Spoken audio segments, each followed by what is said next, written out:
conquête de la souveraineté passe avant tout par l'exploitation des ressources nationales au profit de nos populations.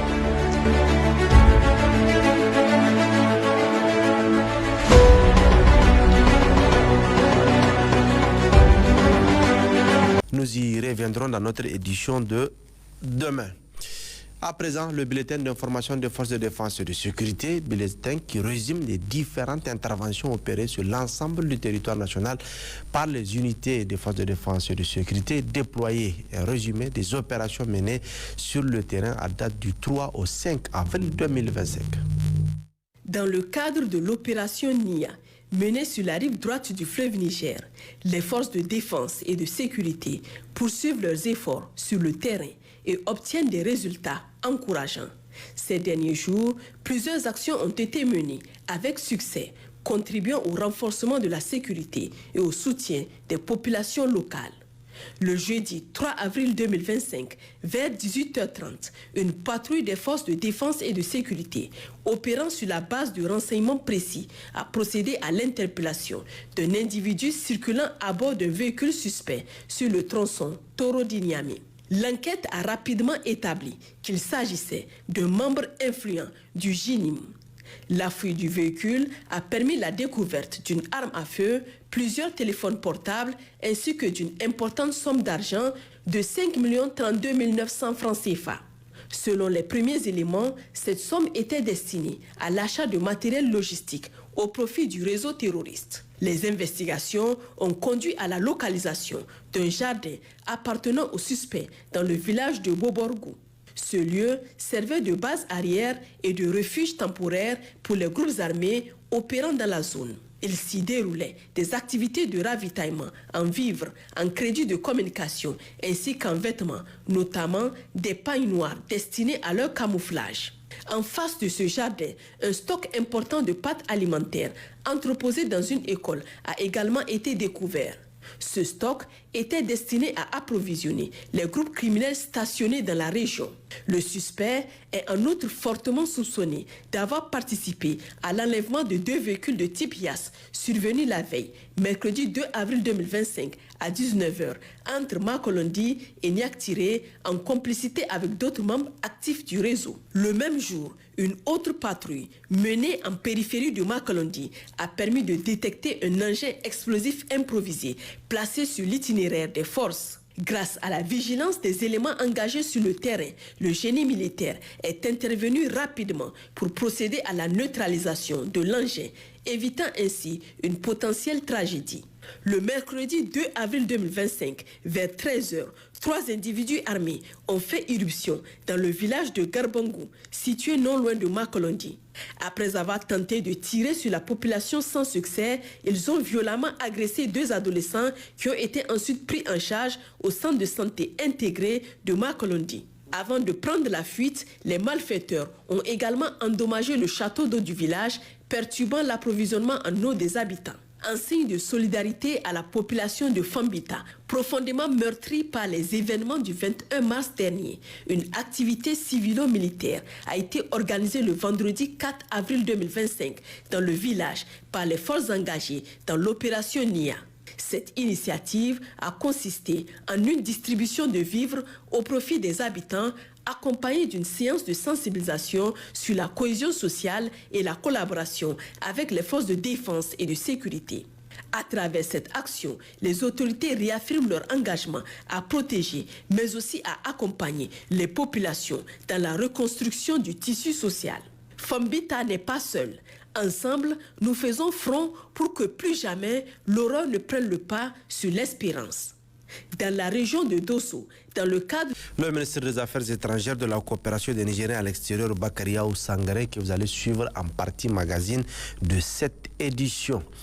Dans le cadre du suivi des travaux de l'habilitation des aménagements hydro-agricoles de la région de Tawa, le directeur général de l'Office national d'aménagement hydro-agricole et le gouverneur de la région étaient hier sur le périmètre irrigué de Moulela, commune rurale de Dograwa, où ils ont suivi les travaux de réhabilitation de ces périmètres agricoles. D'autres précisions avec Amsota Aboubakar et Malik Abdraman.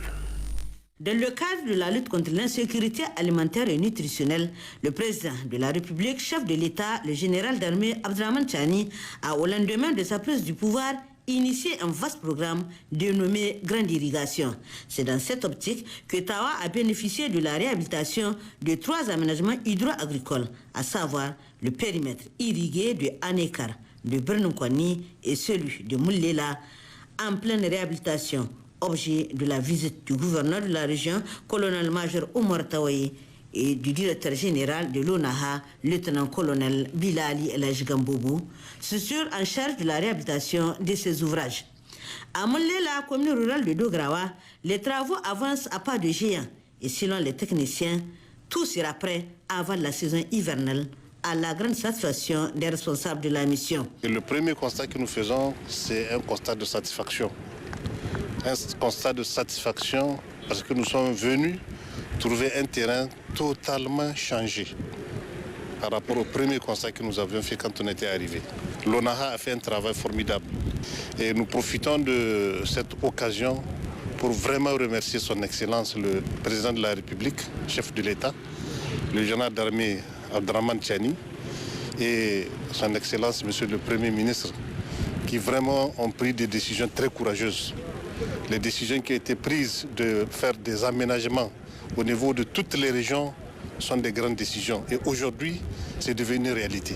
Ici, le boulot, c'est à 2 échelons seulement. Quand vous regardez derrière, c'est la mare de rétention. Et de l'autre côté, ce sont les aménagements en tant que tels. Les travaux évoluent normalement. Et on est sûr et certain que d'ici la saison hivernale, on va libérer ces chantiers. Le président, par le biais du ministère de l'Agriculture, a mis tout le moyen qui va avec le gouvernement pour que ce boulot ne s'arrête pas. C'est le lieu de remercier le président. Les bénéficiaires, par la voix du chef de village de Moulela, Salah Hassan, et du président de la coopérative, Almo Bouda, se sont engagés à épauler l'État du Niger dans toutes ses actions visant l'autosuffisance alimentaire. À titre de rappel, les travaux de réhabilitation du périmètre irrigué de Moulela ont été lancés en janvier 2025. Créé en 1967, l'aménagement hydro-agricole a une superficie exploitable de 61,13 hectares pour 238 exploitants du village de Moulela et alentour. Cet ouvrage, dégradé dans le temps, a aujourd'hui pris une autre forme à la grande satisfaction de tous.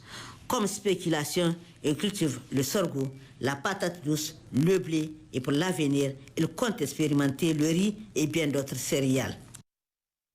Restons avec Amsota Aboubakar et Malik Abdramanou après le périmètre irrigué de Moulela. C'était au tour de celui de Brnoukwani d'être visité par le directeur général de l'ONAHA, le gouverneur de la région de Tawa.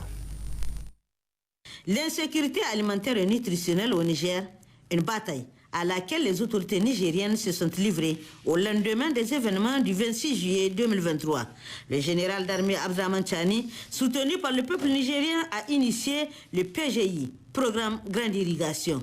Pour ce faire, des centaines de millions de francs CFA ont été injectés pour la réhabilitation des périmètres irrigués, parmi lesquels celui de Brnoukwani, d'une superficie exploitable de plus de 2400 hectares sur 3000 hectares de superficie brute. L'aménagement hydro-agricole de Brnoukwani a connu plusieurs réhabilitations de sa date de création en 1976 à 2023. Des efforts certes ont été déployés, mais le périmètre est toujours confronté à un problème crucial d'insuffisance d'eau pour la campagne sèche, d'où l'urgence de réaliser des forages, a indiqué le directeur général de l'ONAHA, lieutenant-colonel Bilali El Gamboubou. L'objectif assigné à ce périmètre-là, c'est d'optimiser la production. Donc du coup, la grande irrigation a pris les relais et il nous a été instruit pour qu'on mobilise le maximum d'eau et puis qu'on arrive à emblaber ne serait-ce qu'à moitié ou les 2/3, pourquoi pas même la totalité, en fonction de ce qu'on aura comme eau. Donc déjà, dans la première phase, il est prévu 50 forages ici. Et en fonction du débit que ça va donner, on va rester peut-être à 50 ou on va migrer plus que 50. Et nous, de notre point de vue, on va le long de la mare, on a la certitude d'avoir de l'eau. On va essayer avec l'hydraulique pour voir concrètement où est-ce qu'on peut trouver de l'eau. Et on va démarrer incessamment pour pouvoir avoir de l'eau et puis avoir le complément à nous. un des plus grands périmètres du pays. Une fois équipé de forages, ce périmètre, bien exploité à lui seul, saura répondre aux aspirations des plus hautes autorités du pays, dira pour sa part le gouverneur de la région du Tawa. Si cet aménagement a été bien pris en charge en termes d'alimentation, je crois qu'il peut nourrir tout le Niger. Cette initiative, en tout cas du président de la République, est une initiative vraiment l'une des meilleures, en tout cas qu'on a pu observer ces dernières années. Et je profite de l'occasion vraiment pour remercier ces initiatives-là au nom de la population de la région de Tawa, puisque on fait partie des plus grands bénéficiaires, en tout cas de ce programme-là. Il faudrait que la population aussi prenne conscience que ces investissements-là, il faut les exploiter. Quant aux bénéficiaires, ils ont par la voix du préfet, le chef d'escadron Boubacar Ali China, exprimé toute leur reconnaissance et gratitude au président de la République, chef de l'État, le général d'armée Abdraman Chani. Kwani, on le sait, s'est distingué de la production de l'oignon, des tomates, des laitues, du maïs, du blé, du sorgho, du niébé et autres. Ils ont promis de redoubler d'efforts pour produire beaucoup plus pour une souveraineté alimentaire sans précédent. Par ailleurs, le village de Boubo, situé dans la commune de Karma, région de Tillabéri, a abrité ce samedi 5 avril 2025 la 6e édition du Festival des civilisations du fleuve Niger, couplé à la saison touristique 2025. Le thème de cette édition est le tourisme fluvial, facteur de résilience, de paix et de cohésion entre les communautés riveraines. Une édition qui contribuera sans nul doute à renforcer la visibilité du Niger sur la scène internationale et à positionner le patrimoine comme un vecteur de rayonnement et du développement. Plusieurs personnalités civiles et militaires ont pris part à cet important rendez-vous présidé par la ministre de l'Artisanat et du Tourisme, avec comme invité d'honneur de ce festival le ministre tchadien de la Communication, porte-parole du gouvernement. La conquête de la souveraineté passe avant tout par l'exploitation des ressources nationales au profit de nos populations.